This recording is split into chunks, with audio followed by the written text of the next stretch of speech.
E aí galerinha, beleza?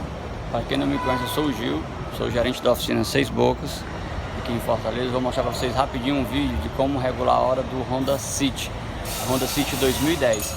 Antes de começarmos, dê um joinha aí e se inscrevam no canal, vocês me ajudam e eu ajudo vocês, ok? Vamos aqui ao vídeo. Honda City, como eu estava falando para vocês, 2010, certo? Esse aqui é bem facinho de fazer, é rapidinho. Vou pegar aqui a chave dele,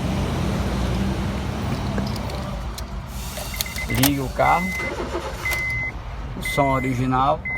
Ele tem um botãozinho aqui, ó, menu.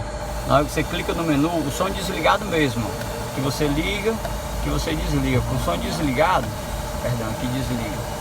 O som desligado, só apertar aqui no menu, ele já aparece aqui a hora.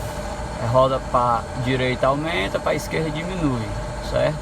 Digamos que eu quero colocar aqui 10 horas.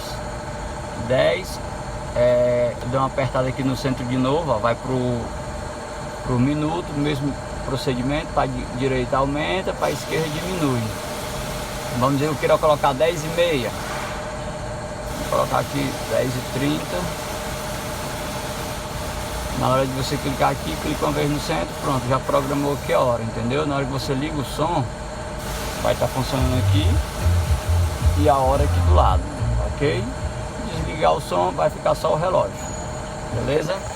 Valeu, galerinha, mais uma dica aí do Gil da Seis Bocas. Não se esqueçam de se inscrever no canal. Se inscrevam no canal, vocês me ajudam, eu ajudo vocês, ok? E se for preciso, podem compartilhar o link aí para os seus colegas. Valeu, galera, obrigado.